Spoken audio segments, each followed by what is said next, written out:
Good morning everyone. Welcome in the next session of the chapter Why Do We Fall Ill? In this chapter our topic is means of spread. In the previous chapter, as you know, that we had already discussed about the different kind of communicable diseases, and those communicable diseases basically the diseases which can transfer from an infected person to healthy person. Here we will discuss that how that diseases will transfer from an infected person to healthy person. So what happened? Means of spread, that means these are the methods by which an infectious agent transfer from an infected person to healthy person and can cause disease. There are different means of spread, like some disease causing microorganism transfer through air, some through contaminated food and water, and some through sexual contact, some through physical contact, some through mothers to her baby, through soil contact, and through vectors. So different methods may be there to transfer the disease from an infectious disease causing microorganism can transfer from an infectious person to a healthy person.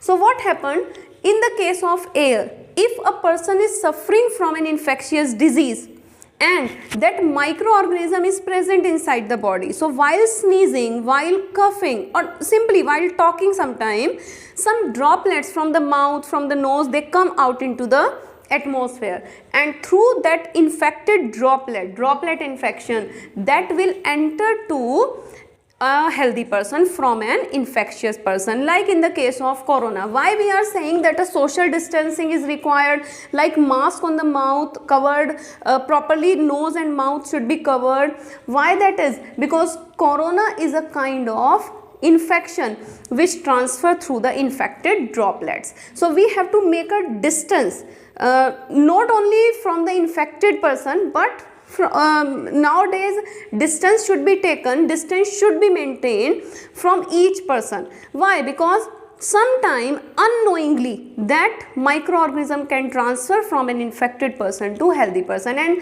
sometime we don't know that the person is infected or not. That's why precaution is must.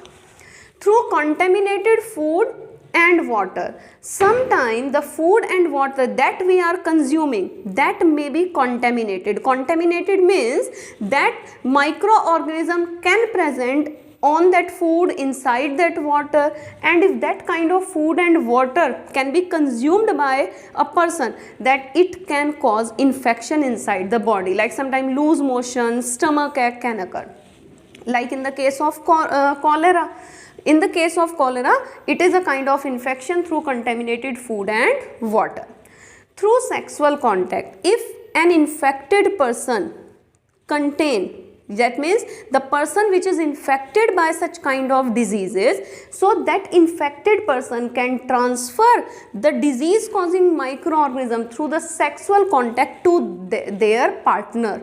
For example, AIDS is a kind of disease which can transfer through sexual contact.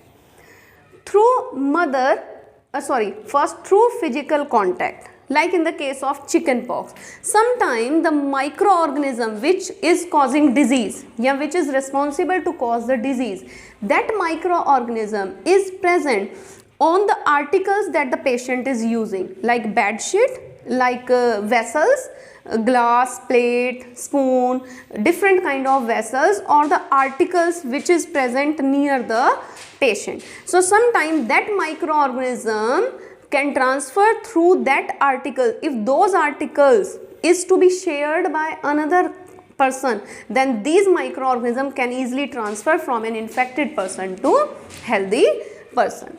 And another is through mother to her baby. If the mother is infectious, then during pregnancy the disease can transfer to the new one through the mother, and through breastfeeding, when a mother is feeding her child, then in that condition the microorganism can enter through that breastfeeding into the baby. And through soil contact, many microorganisms are also present in the soil. So those microorganisms which are present inside the soil, sometime from the soil they enter into the body of a normal person. When someone is having any kind of accident or any kind of wound, and in that wound, because that is the open area, from soil that microorganism can enter. So from the soil these microorganisms can also enter into the body through vectors. First you should know about the vectors. What are vectors? These are the animals. These are the animals which act as intermediaries to transfer infectious agent.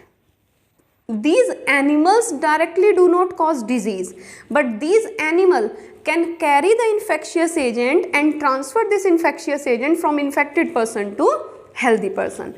So like rabies is transferred through the infected dogs or monkeys or jackals. Malaria is transferred through the infected mosquito. And which one? Mosquito. Basically mosquito is the commonest vector. Female Anopheles mosquito is well known to transfer the malaria from an infected person to healthy person. Why that is female? Because female has to suck the blood to nourish their eggs. And when female mosquitoes suck the blood, then on the mouth part of that female mosquito, the blood of the infected person can present.